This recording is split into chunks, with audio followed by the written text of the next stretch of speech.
Now you're listening to Fantastic Formosa with Jon Abrams in Taipei.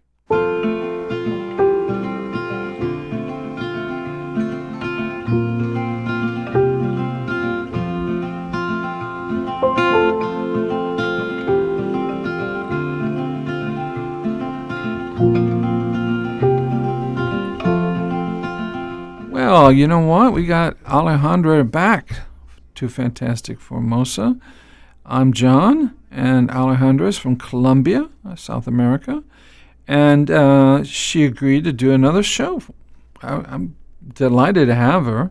I asked her some questions recently about her growing up in Colombia. She's what's it like to grow up in the a country where has a Spanish tradition, but it also has local tribal traditions that are mixed in. Catholicism, of course. So welcome back. Oh, well, it's great to see you again, John. Yeah, thanks for dropping by. I didn't know if I'd get you today, but you got on the subway and came by. We were talking in the elevator about your brother apparently trained to be a bullfighter. Oh yeah, he did. Oh my God! So that's so strange to me as an American. We don't have bullfighting. They have it in Spain, of course.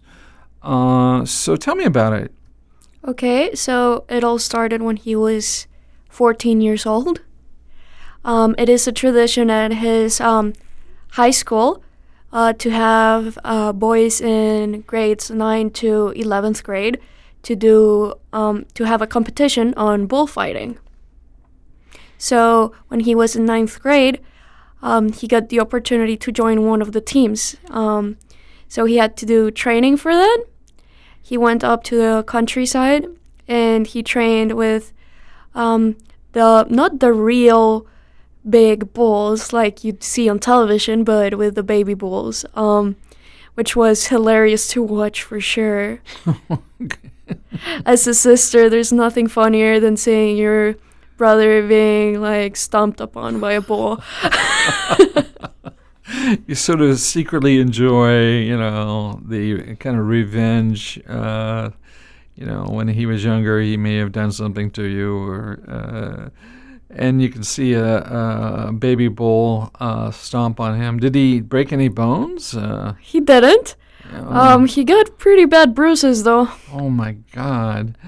So training, do you do a physical fitness training first to train your body to do certain things? Like I always see them in the movies. They're twisting very strangely. They got their feet together, but their arms are out and wide open with a red cape. Is there anything special about the physical training? Usually they make them run laps. That's about it. That's it. Just run in circles and pretend you're being chased by a bull. Yeah, you need to be a fast runner, that's for sure. Oh my God. I wouldn't want my son in the bull pit. I'd be terrified that he would be, broken neck or end up in a wheelchair or something like that. But so he trained to do this thing, and what happened? Well, he started out as a rodeo clown. Oh, no. If you don't know what a rodeo clown is, folks, in America, they're literally men who dress like clowns, and they get into what do they call it, the pit or the arena. The arena where the bull has gone crazy.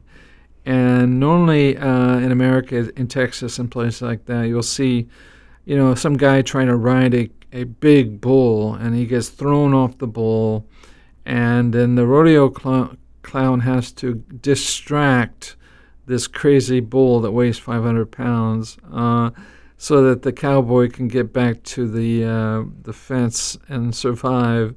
So your brother has to be further embarrassed to be a rodeo clown. Yeah, he wore a costume and everything. It was hilarious. Well, and did he wear any padding like you do in football? Anything that protects him from, further injury? Not really. It's not the way it's done in Colombia. Not even for the poor rodeo clown. Oh my God! I thought they wore some sort of padding in America, but maybe not. How long did he have? Was this part of his training? Yes, it was. He would rehearse the routine All right. with the other clowns in the bands, and then they would practice with real baby bulls because they never got to the real thing. Right, the big ones. Yeah, the big ones because they're kids. They're 14 years old. Right. So they're basically teasing the bulls to chase them, to save to make the guys safe. The matador, right? Exactly. The matador is, I don't know what the Chinese word would be for matador. Do you? I'm not sure. It's a very specific word to know in Right. Chinese. Yeah, the guy who stands there with a red cape and he's probably in trouble, right? And the rodeo clown goes out to try to get the bull from killing him. So you got this baby bull chasing you around, dressed as a clown. Yeah, and the costume's falling apart too because as soon as you start running, it's a very cheap costume, so everything starts breaking and tearing apart. So did a baby bull ever catch your brother? Oh, yeah, it happened more than once. Oh my God. And the baby bull stomped him and jumped up. Stomping means jumping up and down on something, kicking something. So that's sort of embarrassing to be dressed like a clown and to die that way.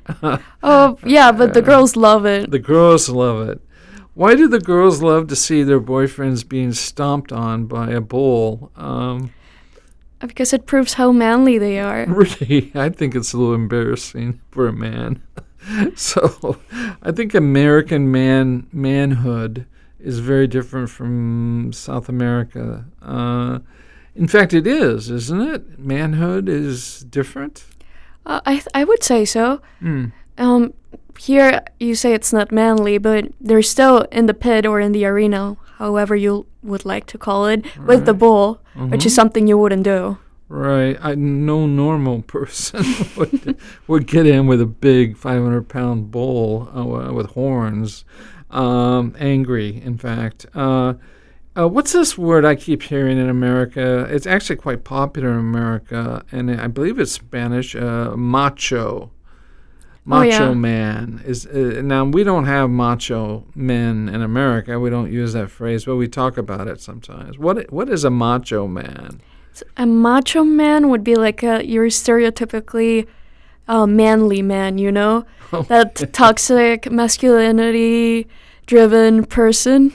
All right, he's the tough guy. He's the I don't know if you're aware of this, but back in the 1970s, there was a rock and roll band called YMCA, I think, and they had a song called Macho Man, Macho Man, and that's where a lot of Americans picked up that phrase. But it's a very strange phrase because I never hear it being used, only as a joke. He's a macho man, ha ha ha ha. But down in Colombia, the word's actually a real word. You use it seriously, right? We do. Okay. Sometimes as a joke too. I mean, if you have a friend who's not as manly, you're like, "Oh, que macho, how manly." So do they get angry about that, right? Oh, they do, yes, because you're offending them, effectively. Offensive. Yeah, okay. Well, then, all right. So your poor brother is running around like a clown. Well, he is actually a clown. He's being attacked by a bull. The girls are laughing. I don't think that's very macho. I'm sorry. I just think that's very embarrassing. It is macho because before he actually goes in front of the bull and the bull stomps on him, he needs to stand still for effectively 5 minutes until the bull realizes he's there. My God. Oh my God. Can't they just use baby elephants or something instead? I mean, my God. Yeah, okay. So this baby bull, is stomping him to death for 5 minutes, you said? No, what I said is before the show starts with the team, I see. they have all of the clowns in the middle of the arena. Right. And they're usually standing on a little stool, and they just stay there quite still. And the baby bull doesn't really realize they're there because they're not moving. Right. And then after maybe 5 minutes, he does. And that's when he actually tries to stomp them and runs into them. Okay. Like if they were bowling pins, effectively. Oh my, like a bowling alley. Yeah. I see. Yeah, that pin over there looks like he's alive, so I'm going to attack that pin. All right. So everyone's frozen. Yes. Oh my God. This is so strange. So these poor kids, these young men, are standing there pretending they're standing on chairs basically, right? Yes, small chairs. Small chairs, and they're standing there frozen, hoping that baby bull doesn't realize that they're alive. In costumes. He thinks they're statues maybe, or... Yes, exactly. Right, okay. So... do they get mad at each other, the clowns, when they blame each other for moving or making a noise or... Yes, they do. They do. Because that only makes the baby angrier, like the baby bull. So the plan is to stay as still as possible with, the crowd just staring at you and the baby bull just like maybe slightly touching you, but not yet in an angry way. All right. So the crowd is quiet? Yes, the entire time. Oh wow! You don't have people like screaming, "Get that guy" or "Get this guy" or. Sometimes. Okay. Yeah. All right. So I'd love to see this. This would be so interesting. Do you think this is what we call one of those rites of becoming a man? When traditions, some cultures have these traditions of becoming a man, like in ancient times you would send the young man out to kill a lion for the first, and he would become a man. Is that sort of what we're talking about here, or? I would say so. Yeah. Because they need to look fear right in the eye and pretend like they're not scared at all. They just need to go through it. Oh my God. I can see why this would be terrifying. And I would, if my son did that, I would call him Mr. Even though he was, how old was your brother? The first time he did it, he was 14 years old. Yeah, my son is 13. So if my son did it at 14, I would definitely call him Sir or Mr. for now on, even though he's still only 14. Okay, so they get the training to be a clown, and then what's the next step? So if you're an older student, you get the privilege of being the actual matador, or one of the guys who, it's not the matador because the matador is the one with the sword, but kind of distracts the bull before the matador gets his hit. I see. So these guys look the same as a matador a little bit? Almost. All right. They wear, I guess, those funny hats. Sometimes, yeah. Yeah, I don't know quite how to describe them. And they're usually dressed very, very. I don't want to say the word beautiful, but their uniforms are amazing. It's a big deal, I guess, to be killed dressed like a prince. They have a red cape, right? Yes, they do. All right. With a sword behind it. With a sword, okay. So what is this phrase they're always saying? They say ole. Ole, yeah. Yeah, what does that mean? Ole usually is said by the crowd when the bull goes to the matador, and the matador uses the red cape to escape. All right. So he tricks the bull. He tricks the bull, exactly. That's not very nice. It's not, but it gives him some time to distract the bull while it's his turn. All right. How many of these men are out there at one time? Well, my brother's team had maybe 12 of them. So maybe 8 of them were clowns. Okay. And they had one matador, and the other 3 were like the sidekicks, let's call them that. All right. And they look like the matador. Yes, but their outfit is not as fancy. No sword, just the cape. Okay. They instead of a sword, they get like a kind of stick. And when you do it professionally, I'm not gonna lie, it can be quite cruel because, they actually hurt the bull. Oh. But at the level my brother is doing it, it has nothing to do with that. It's basically a long stick with a sticker. It stays on the bull, but it doesn't hurt it. All right. Interesting. Okay. So I was told, I don't know if this is true, but that bulls actually are colorblind and they don't see the red cape. Is that true? I wouldn't be able to tell you if that's true or not. I hadn't thought about that before. No, that was something I read about many years ago, and I thought, well, the red cape doesn't represent blood or anger or anything, since they can't really see it as red. They see it as a different color, maybe. But yeah, okay. So these bulls they kill. Do they kill one for each? Let's say you have one of these things. And you have a matador. Is there only one opportunity to kill one bull per show, or? Okay, so different arenas have different rules when it comes to that. It also varies if you're doing it in Spain or in Colombia, especially because of legal reasons now. Human rights. Animal rights. Animal rights. What about the poor matador? He has human rights, I think. Yeah, but he's choosing to do it. All right. Yeah, I'm just joking. Go ahead. So what happens in professional bullfighting is if it's a very good bull that really put up a fight, usually they don't kill him. Really? Yeah. So they said, hey, hat tip. This bull. Yes, exactly. And they want the babies from that bull because, selective breeding. Wow. It's kind of like evolution, right? Yeah, All exactly. Right. Wow, this is so incredible. The matador, if he kills the bull, I assume the bull is ready for consumption. I mean, they're not putting bulls out there and then not using the meat for anything, right? No, the meat is usually consumed. And if they do go on with it, they do it in a very respectful fashion, right? Mm-hmm. Not only that, but also the bull is an adult, right? They don't do this to baby bulls, obviously. Right.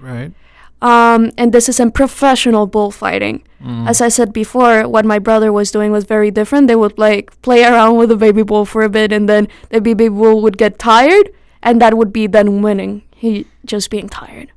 Okay, all right. That's an interesting thing. Now, how long did he do this until he thought, well, did he actually get to kill a bull in the arena? My brother didn't, because of 2 reasons. One is because nowadays in Colombia it's illegal to do that. It was legal to do that when I was little, but not anymore. Oh. In my city, at least. The other reason is because this is organized by my brother's high school, and my brother's high school does consider that animal cruelty, so they won't allow you to do that. Okay. All right. So animal rights have become a big issue. Of course, in Taiwan now, everyone is trying to save cats and dogs and other animals. So when did it become animal rights become a big issue in Colombia? I think they've been animal rights activists ever since I was little, but they were just taken seriously maybe when I was in 9th grade. Mm-hmm. That's when actually bullfighting was banned from the city, and you had to do it in the countryside. That must have made a lot of people angry, though. I mean, it's a cultural tradition, something that the great grandpa may have done. You have a family tradition. Did that make people angry? It made maybe half of the city angry, I would say, but the other half was in favor of the regulation protecting the bulls. Or perhaps they just didn't care one way or the other. Usually, yeah. A lot of people who vote in favor of things sometimes don't understand the consequences.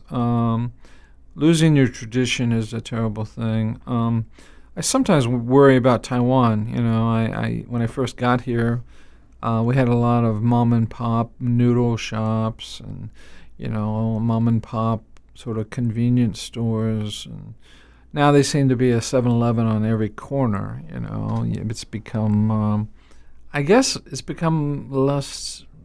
Well, it's become more westernized. We call it Americanized, or is that the way Colombia has become? Do you see a lot of McDonald's and 7-Elevens and all these things that we have in Taiwan popping up?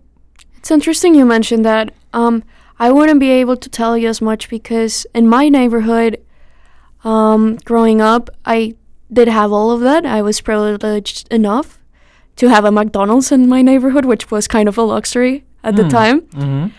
But something that really hit me was when I saw Starbucks get into Colombia when I was a teenager. Mm-hmm. Because we grow coffee in Colombia. It's a very important part of our culture, and we do have a lot of local coffee shops. Right. So for me, it was shocking to see a Starbucks there competing with the local coffee shops. How'd they do? So interestingly enough, I thought they were going to be boycotted out of the country. Or burned down. Or burned down. But they did well because it became kind of a status symbol to go to Starbucks. Yeah. Yeah. Yeah. But it's a different market. Yes. I like to go there sometimes here, but I still prefer the local, coffee shops run by somebody here in Taiwan trying to make a living. I don't like to give my money to some big corporation. But yeah, my biggest complaint about Starbucks is, when you go in, there's no seats. You might go upstairs. There's a big table. It's full of people studying. They have their laptops open. And they're not really drinking coffee. They've had a cup of coffee. It's sitting there half empty, and they'll be there for 4 hours studying. So they sort of what we call nesting. They nest in these Starbucks here a little bit. It's a little annoying, but it's incredible to see people studying. You don't see people in America, kids studying so hard. We're a very lazy society today. Are the average Colombian students, are they very studious? Do you see a lot of kids in libraries and places reading books, or like they do here, or? That's an interesting question. I would say you do. But it's not like you see them with their laptops or iPads studying, right? Mm-hmm. A lot of people are usually just reading a book. I see. Yes, and taking notes Mm-hmm. at a coffee shop. They are not working with their computers. Is it because of theft? They're worried about theft, or? Usually, but there's another reason for it, which is in Colombia, still we value a lot traditional education, and we really believe in penmanship. So we believe handwriting is quite important, especially for reports. I know it might sound silly to some people, but we do believe it's part of personal presentation, and that having a nice handwriting does have an impact and spelling. That's right. We have the same sort of script, handwriting script in America. They got rid of it some time ago, and then now they're trying to bring it back. And I put all of it on the walls, A through Z. How do you write it? And it's very beautiful, and my sons are learning how to write their own style of script. But yeah, when you look at the old letters from the before the computers, and you can just tell they have a personality about them. The style of writing. they used to have this the art, kind of like an art form where you could read an old letter and tell whether the person was just by the strokes and by how much pressure they put on the pen on the paper, all this personality issues. Have you ever heard of anything like that in Spain Colombia or? Yes, I have. It's quite interesting. My grandma is quite good at that. So usually when we go through her old letters together, which is something we do occasionally, she remembers a friend not because of their name on the letter or anything, but because of their handwriting. Yeah. And she kind of knows and explains their personality based on their handwriting as well. I think it's quite interesting. Yeah, I can see it too. When I look at even my old stuff when I was a child, keeping a little diary or something, I'll look at it and I go, oh, I was in trouble that day. I don't know what I'm writing about, but but yeah, it is interesting.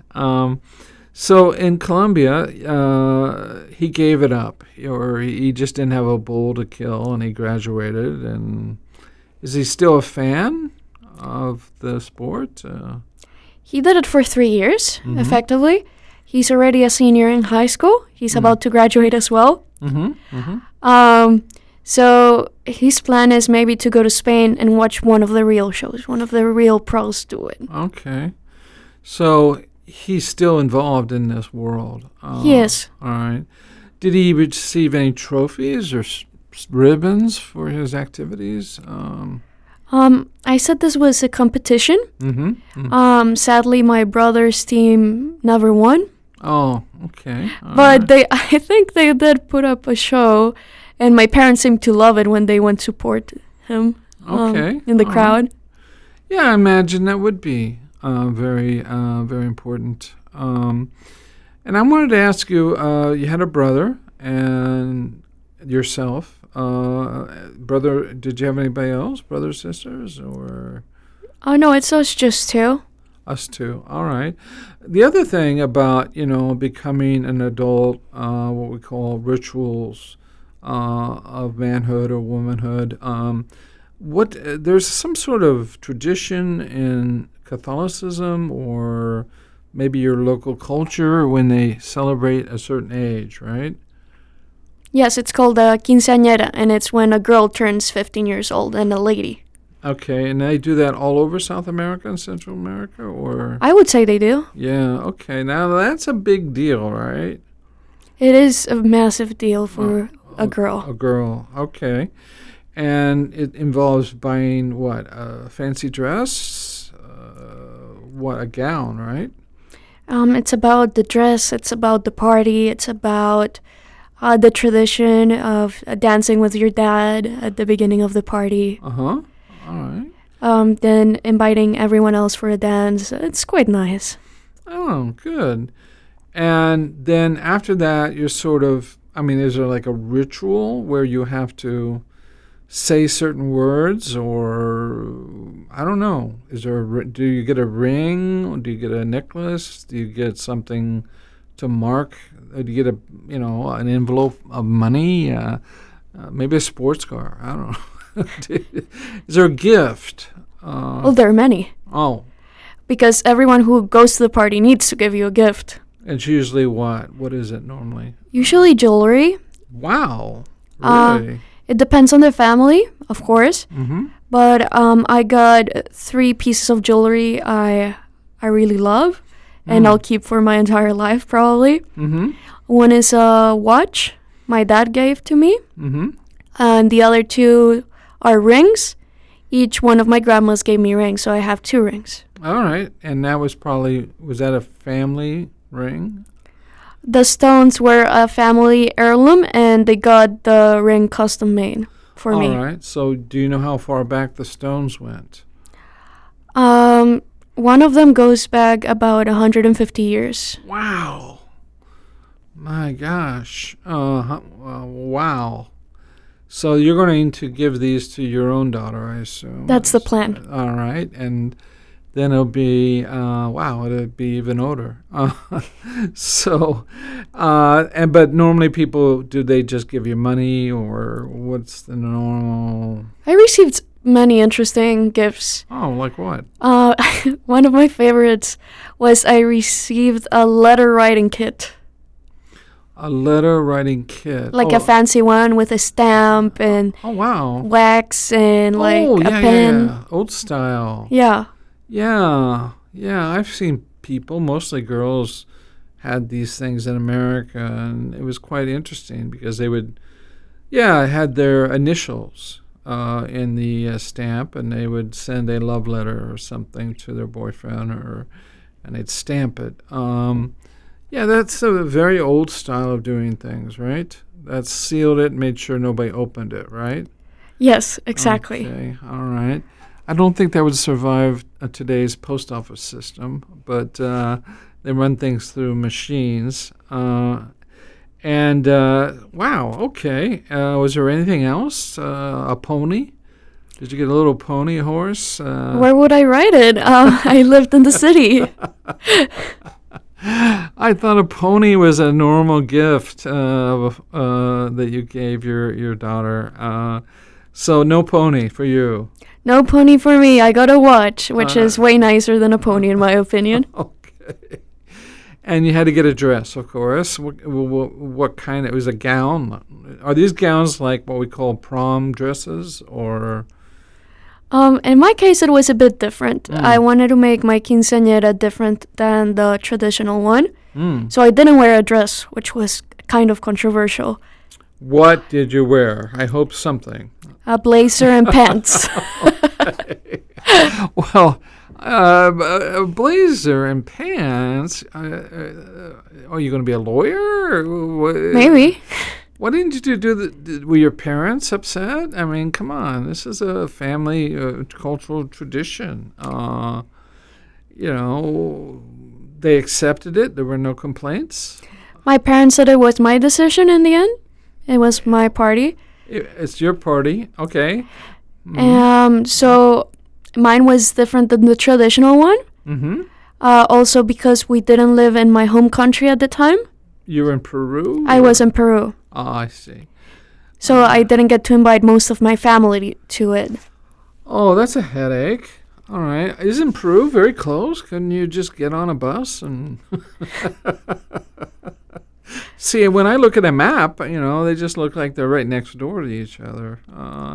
How long does it take did you fly back to Peru and Colombia back and forth? Yes. Okay, I just wonder if you took a train or something like that. So you were in Peru at the time, and it was a little inconvenient for your friends and other family members. Okay. What I did do is my best friend had the traditional thing in Colombia a few months later. She also lived in Peru, but she was Colombian. So we went back together, and I was like her maid of honor, because you do have that in a quinceañera. Sounds like a wedding. Okay. A maid of honor is something that you see in weddings, right? You also have them in quinceañeras. It's usually your best friend. Just one person, right? No, it can be more than one, but in her case it was two. It was me and someone else. Okay, and they wear the same dresses they wear different dresses, or? So my friend had her own special dress. It was beautiful. It was long, and it had a lot of volume to it as well. It had different layers. And we, as the maid of honors, had our own dresses as well. They were the same.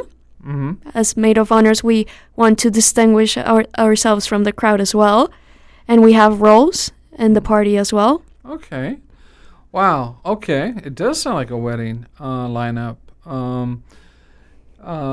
Now, this tradition, is it a Catholic tradition, or is it some sort of cultural tradition from different...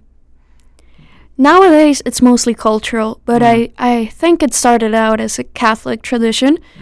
But it started out because they wanted to introduce the young girls to society and get them ready for marriage, in a way. So it's like your introduction to society, effectively. Oh, okay. All right. That must be Yeah, it's an introduction to the community that you are now a woman and should be treated with respect, right? Exactly. I see. Okay. All right. So we have two different traditions. Men don't have that tradition, right? No, they don't. They have different things. They have other things. Is there other things besides bullfighting that men do or young men do? And they don't get a party, which is sad for them. Oh, well, okay. But there's bullfighting, there's hunting, and there are other traditions which I can't think of right now for men, but men have the advantage in Latin America that ever since they're born, they already have their rights as men, if you know what I'm talking about. Of course, yes. I see. Okay. So, all right. This is an important moment, and you guys have professional photographers come into this event, and they shoot you guys with all your beautiful dresses, and are you still in contact with these ladies? I am, yeah. Good friends. We're good friends. Facebook keeps that going for you? Facebook, Instagram. Right. Yeah, okay. So I don't think there are any Taiwan traditions here that match anything like that. Do you know if that tradition is the same in the Philippines? Quinceañeras. I know they have some quinceañeras in the Philippines because of their Spanish tradition. However, I wouldn't be able to tell you if the ceremony is exactly the same. In Colombia, we have a host, usually, for the party. And he's in charge of telling the audience about the different steps. So first, the quinceañera makes an entrance, like in a wedding. Oh, wow. Okay, the announcement. Okay. Yeah, with her maid of honors. Mm-hmm. And then she meets up in the middle of the room with her dad. What? She meets up in the middle of the room with her dad. Oh, okay, dad, father. Okay. Yeah. All right. And then they have the first dance. Okay. All right. Then the dad gives a speech. How proud he is. Yeah. Okay. All right. And usually if the girl has a boyfriend at the time, then the dad tells the boyfriend it's okay to dance with her. All right. Permission. Yes, but usually the boyfriend needs to make a formal invitation for the girl to have a dance with him.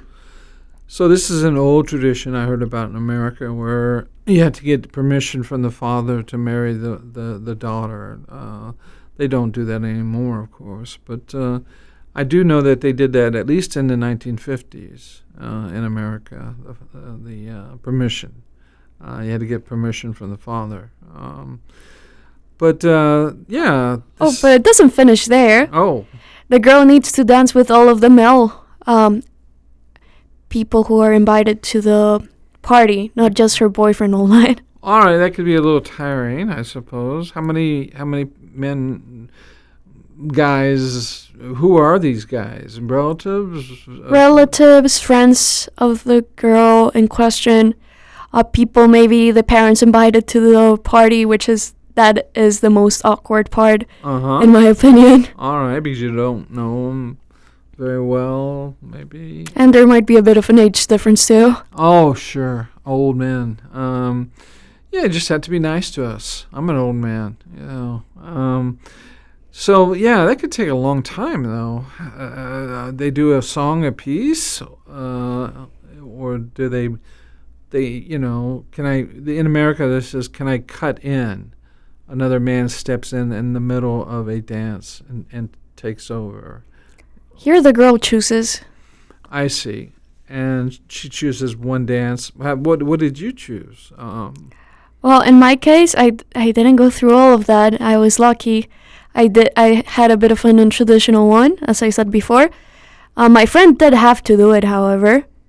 I just enjoyed from, taking part of her experience as maid of honor and was with her throughout the entire process because you can be nervous. I'm sure. Well. Oh my God, I can imagine. Let's talk about Colombia real quick, and then I think we're coming close to the end of the program. In your city, what's the name of the city? Bogota. Bogota, Colombia. Now, do they have like modern infrastructure, like subway systems? Um, we don't have a subway, Oh, okay. but we do have modern infrastructure for sure. We have a lot of bridges and very nice buildings. Right, right. We right. have a very complicated and fancy bus system. Wow. Okay. And one of the things we're the proudest about is we have special lanes for bicycles all over the city. Hmm. And on Sundays, we close the main roads, and it's just available to bicycles all day. Okay. When did that start? That started when I was a kid, maybe when I was about 6 years old. Okay. All right. That seems to be what they're doing here. They're trying to put in these bike lanes everywhere, and even on the sidewalks there'll be a bike lane. And they have some great river park bike lanes here as well. Did you ride a bike in Bogota, or? I did with my dad. And for me, that would kill me. I would probably need an ambulance at my age to ride a bike. I'd be terrified of having an accident. Do you ride bikes here? I do. Mm. Yeah, I love U-Bike. U-bike. Now, in America, you could not do that. You could not have a U-bike in America because the teenagers would tear them up. You know, they vandalize or. But here, they're very nice, and they don't get broken very often, right? No, and in Bogota we have our U-Bike system as well. It's not called U-Bike, but we also have public bicycles, and we also have electric bikes as well. Okay, electric bicycles? Yeah. Okay, all right. So we are talking about renting them how? How would you rent one of these bikes? With your phone. Your phone. So you just scan something on your phone and boom, right? You download the app, you register for for the system, and then you scan a QR code at each station. Okay. That's the same thing that they do here, basically, right? Exactly. Yeah. They have these cards, easy cards you can use. You can use them all over the city. You can use them for the MRT subway system. You can use them for bicycles. Taxi cabs are supposed to use them, but they don't seem to want to use them. They pretend they're broken. And what else? You can buy food in a grocery store, I think, right? Oh, you can. Yes. So everything's becoming electronic currency now.